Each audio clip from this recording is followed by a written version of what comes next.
Hi everyone. You may remember that a couple of weeks ago it was revealed that Sharia courts are now operating here in Britain with the full backing of the law, even though they discriminate against women as a matter of course. And what this means is that those women who are intimidated into using these courts, as some of them will be, and everyone knows it, they will now find that they have the full weight of the British legal system lined up against them, alongside the patriarchal bigotry in their own communities. Those women who are cheated out of their just entitlement in these places, as some already have been, will find that they have no recourse to the real law to put things right. In other words, we are now accommodating Saudi Arabian legal principles here in Britain, just as we accommodate their corrupt business practices and their threats against our national security when we try to investigate them. If you live in Britain and if you think these courts are a bad idea, please sign the petition to which I have linked, asking that they be abolished and that this poison be removed from our society and that we revert to the rule of civilised law with equal rights for all, if that's not too much trouble. You know, over the last 11 years of this Labour government that we've had in Britain, the British people have seen their society subjected to social engineering on a massive scale by a misguided and arrogant liberal elite who, in their eagerness to fragment the fabric of our society, have actually succeeded in giving civilised values a bad name. Tolerance and diversity are good things on paper. I'm sure we'd all vote for tolerance and diversity, but in practice they've become a nightmare of doublethink and lies, where the most unreasonable people in society are encouraged at every turn to be even more unreasonable. A case in point, just this week, some idiot from Saudi Arabia is being allowed to sue a supermarket because he was required to handle alcohol as part of his job, despite being told this when he took the job, and despite the fact that thousands of Muslims in Britain handle alcohol every day when they sell it in their corner shops to people like me.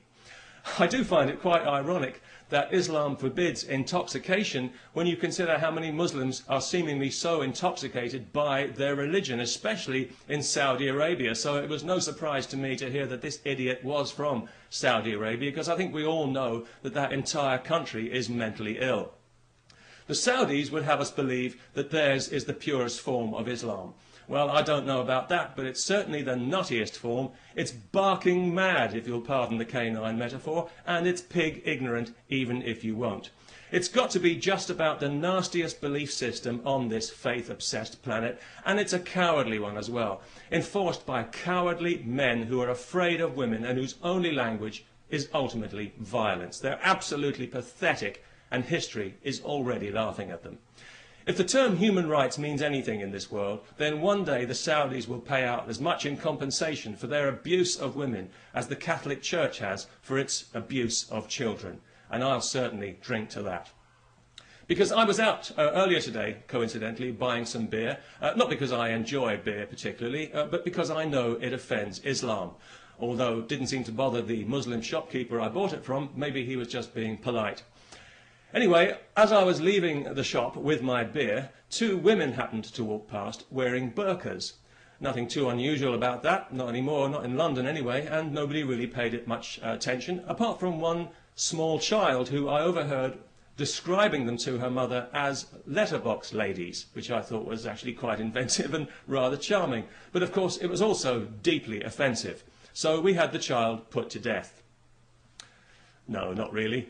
But it was lucky that neither of the women actually heard the offensive and insulting remark, because obviously each of them had her head encased in a cloth sack. So that was good, because it meant that the police didn't have to be called, no human rights people needed to get involved, and nobody required any financial compensation for hurt feelings, which I thought made a very pleasant change indeed. And of course, as a result, we didn't have to listen to any propaganda sound bites from some Islamist Saudi shill at the Muslim Council of Britain. So all in all, it worked out for the best. And it just goes to show that these things don't always have to end in tears.